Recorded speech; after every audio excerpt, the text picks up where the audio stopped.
Students कल की class में हमने इक्वेशन ऑफ मोशन को दो डिफरेंट तरीके से डेराइव करने की कोशिश की थी।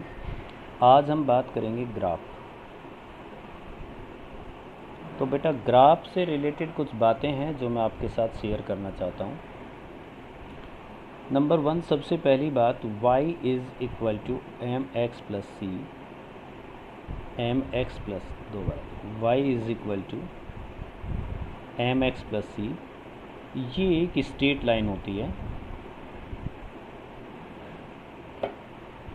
जो आप पढ़ चुके हैं पहले। इस स्ट्रेट लाइन में m जो होता है, m को हम स्लोप ऑफ द लाइन कहते हैं, जो कि tan थीटा के इक्वल होता है, यानी कि m is equal to tan theta. और जो c होता है, इसको बच्चों हम intercept on the y axis कहते हैं। इस स्ट्रेट लाइन का जो ग्राफ होता है वो ऐसा बनता है, मान लीजिए ये x एक्सिस है, ये y एक्सिस है।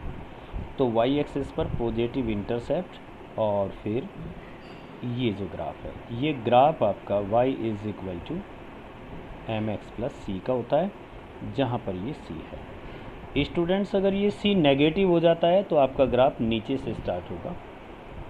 अगर ये इंटरसेप्ट x एक्सिस पर होता है तो यहाँ से स्टार्ट होगा। x एक्सिस पर अगर नेगेटिव है तो फिर आपका ग्राफ यहाँ से स्टार्ट होगा। और अब इम्पोर्टेंट बात यह है कि ये पॉजिटिव स्लोप वाला ग्राफ है। अगर आपका स्लोप नेगेटिव होता है तो फिर ग्राफ इस तरीके से होगा। तो जहाँ तक बात करते हैं स्लोप की, तो स्लोप के बारे में हम इन दो चीज़ों को इंक्लूड कर सकते हैं। स्लोप,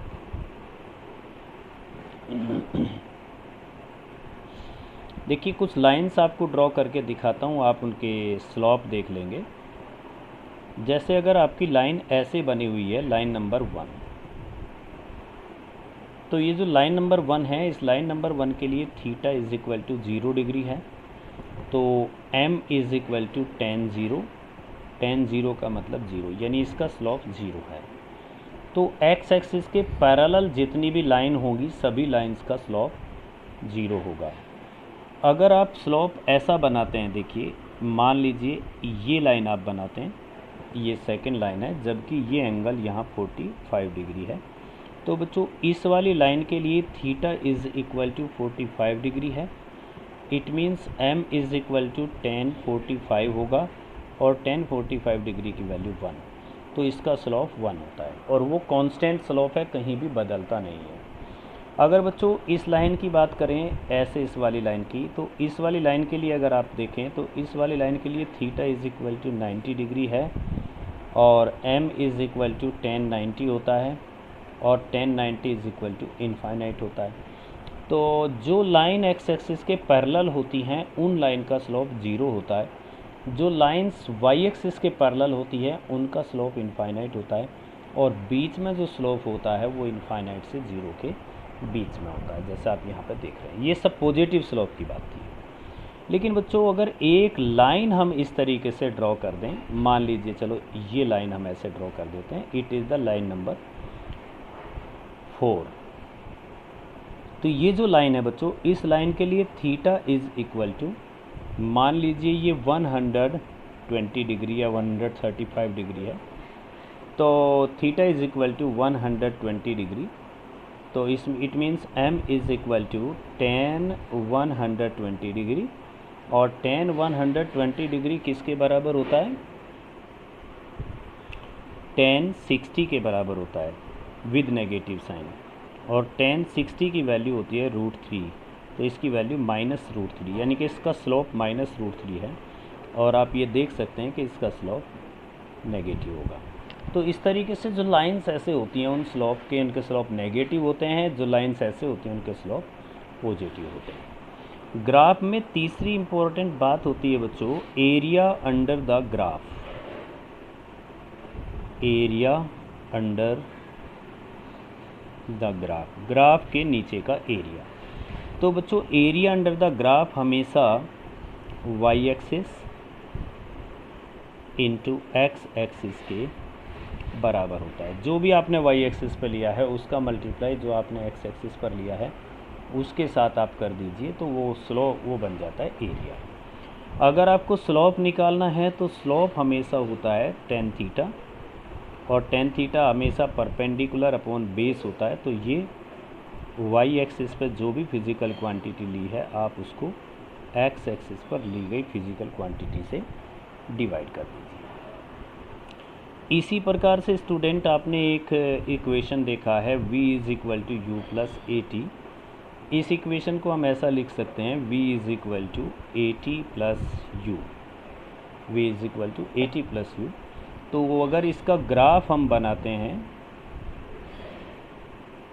ये वाई एक्सिस, ये एक्स एक्सिस और ये आपका ओरिजिन, तो इसमें यहाँ से हम इसको शुरू करते हैं u से, यानी यहाँ से यहाँ तक ये u होता है, और फिर ग्राफ जो होता है वो स्ट्रेट लाइन ऐसे बनता है। और स्टूडेंट्स इसका जो ग्राफ होता है इस वाले एक्सिस पर आपको लेना होता है v, और इस वाले एक्सिस पर आपको t।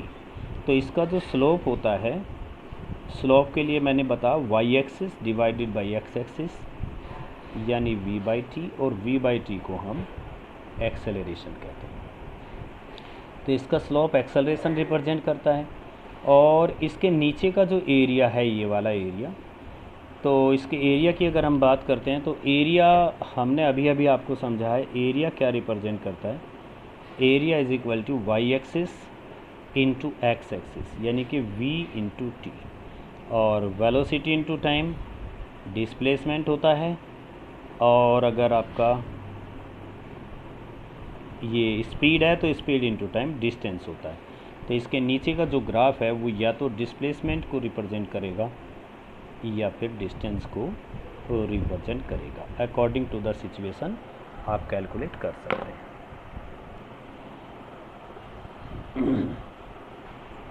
बच्चों फिफ्थ इम्पोर्टेंट बात क्या है, जो स्पीड टाइम ग्राफ होता है, बिकॉज स्पीड आपका स्केलर क्वांटिटी है, तो जो स्पीड टाइम ग्राफ होता है या डिस्टेंस टाइम ग्राफ होता है, डिस्टेंस भी आपकी स्केलर क्वांटिटी है, ये डज नॉट हैव या नेवर हैव लिखिए, never have the negative slope.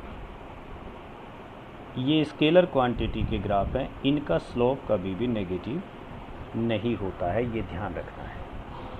Number 6 point क्या है, जैसे अगर आप स्पीड की जगह ले लेते हैं वेलोसिटी, और आप वेलोसिटी टाइम ग्राफ बनाते हैं, या फिर आप डिस्प्लेसमेंट टाइम ग्राफ बनाते हैं, डिस्प्लेसमेंट टाइम ग्राफ, या फिर आप पोजीशन टाइम ग्राफ बनाते हैं, पोजीशन का मतलब डिस्प्लेसमेंट ही होता है, पोजीशन टाइम ग्राफ बनाते हैं, can have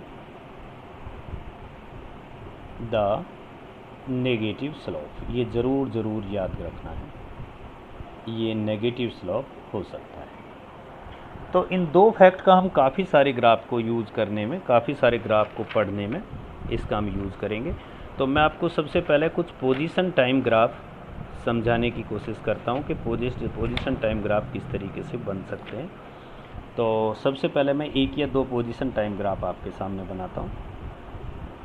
position time graph, तो बच्चों इसमें हम y एक्सिस पर पोजीशन लेंगे और x एक्सिस पर टाइम लेंगे, पोजीशन टाइम ग्राफ।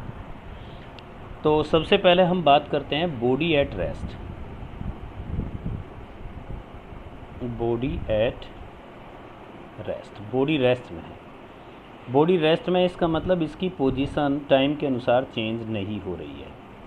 तो अगर हम इस वाले एक्सिस पर पोजीशन ले लेते हैं और इस वाले एक्सिस पर हम टाइम ले लेते हैं, तो the position does not change with time, यहाँ पर वेलोसिटी 0 है। ये जो पोजीशन टाइम ग्राफ होता है इसका स्लोप क्या होता है, इसका स्लोप रिप्रेजेंट करता है, अगर मैं पोजीशन को x कह रहा हूँ, टाइम को आप t से डिनोट करते हैं, तो slope is equal to x upon t, position upon t, और पोजीशन अपॉन टी होता है वेलोसिटी। तो इसका मतलब इसका जो स्लोप है वो 0 है, वो वेलोसिटी को रिप्रेजेंट करेगा। इसके नीचे का जो एरिया होता है, इस ग्राफ के नीचे का एरिया, वो x इंटू टी, और ये कोई फिज़िकल क्वांटिटी नहीं बनती है, तो आप इसको ये नहीं बताएंगे कि इसका स्लोप ये रिप्रेजेंट करता है। दूसरा इंपॉर्टेंट केस है बच्चों uniform motion. For uniform motion, uniform motion में body equal distance equal interval of time में कवर करती है, मतलब उसकी वेलोसिटी कांस्टेंट रहती है। तो यूनिफॉर्म मोशन का ग्राफ अगर हम यहाँ पोजीशन ले लेते हैं, यहाँ पर आप टाइम ले लेते हैं, ये ध्यान रखना है कि यहाँ पर पोजीशन है और इस तरफ आपका टाइम है, तो ये एक ऐसा ग्राफ बनेगा जिसका स्लोप चेंज नहीं होता है। इसका स्लोप कांस्टेंट है, और अभी आपने पढ़ा कि स्लोप ही वेलोसिटी को रिप्रेजेंट करता है, इसका मतलब इसकी वेलोसिटी कांस्टेंट है। अब इसके बाद तीसरे नंबर पे आता है non uniform motion. For non uniform motion,